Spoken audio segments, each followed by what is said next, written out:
Sejam bem-vindos a essa aula que nós vamos fazer a implementação da amostragem estratificada. E para isso nós vamos utilizar uma outra biblioteca que já tem uma função que vai fazer isso automaticamente.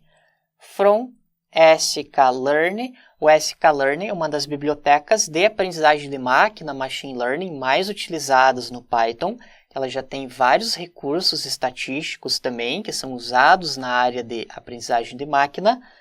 Temos esse outro pacote chamado Model Selection e vamos fazer a importação para uma classe chamada Stratified Shuffle Split, que você basicamente vai passar como parâmetro qual é o campo, qual é a informação que você quer fazer a divisão.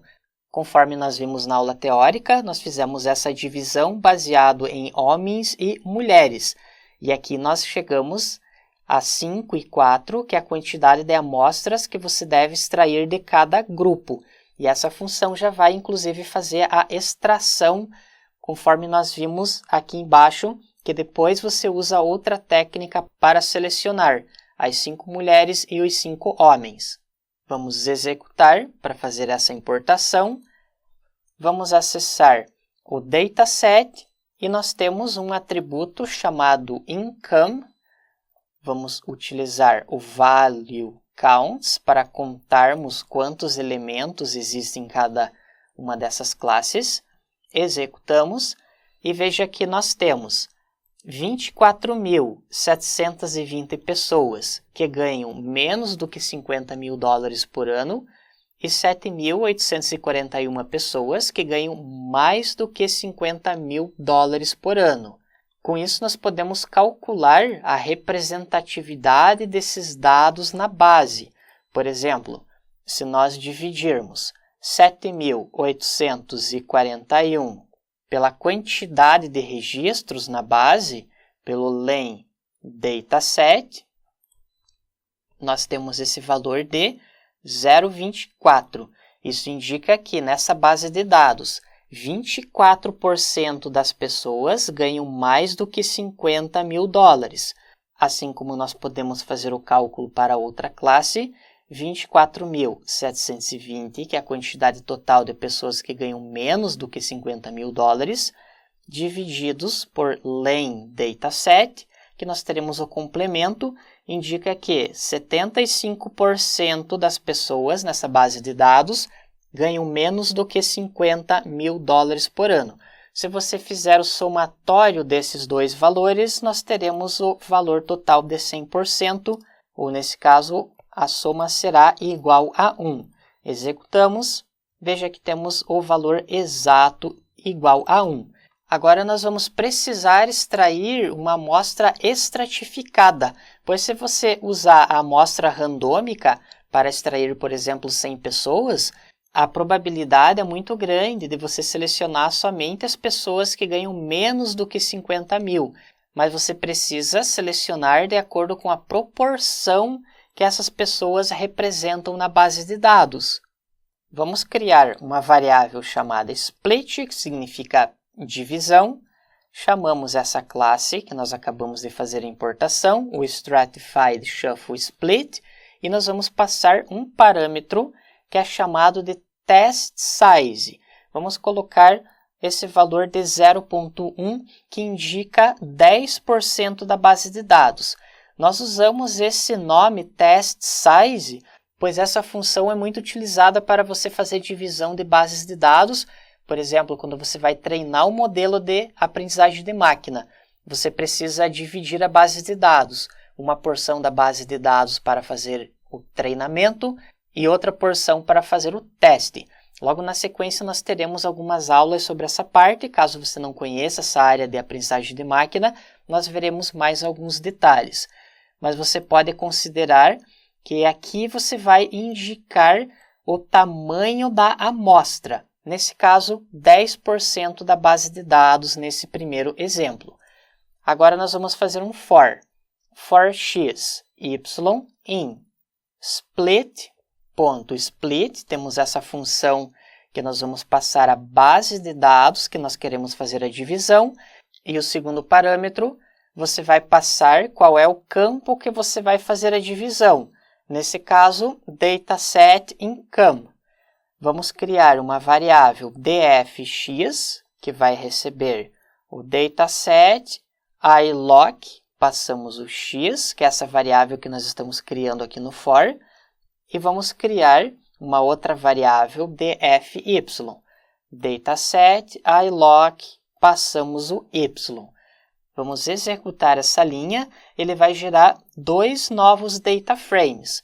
Um dos data frames terá 10% da base de dados, conforme nós definirmos aqui, e outro data frame terá os outros 90% da base de dados. Nós podemos digitar dfx.shape e dfy.shape, executamos.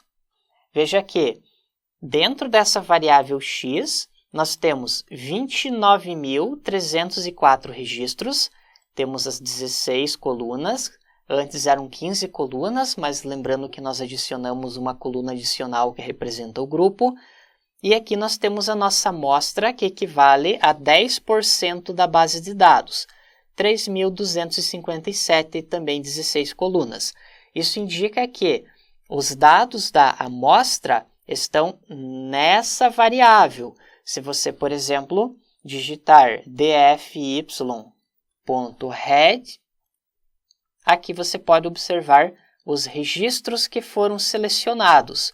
Note que nós temos os IDs e aqui no final podemos observar que o income tem valores maior do que 50 e menor igual do que 50. Conforme eu comentei anteriormente, essa função automaticamente já vai colocar dentro dessa variável x os 90% e nessa variável y os 10% dos registros. E se você estiver trabalhando com Machine Learning, você usaria essa base para fazer o treinamento e essa base para fazer o teste. Vamos agora seguir aquele mesmo padrão que nós estávamos fazendo para as aulas anteriores, para gerar uma amostra de somente 100 registros. Então, nós vamos precisar configurar esse parâmetro test size.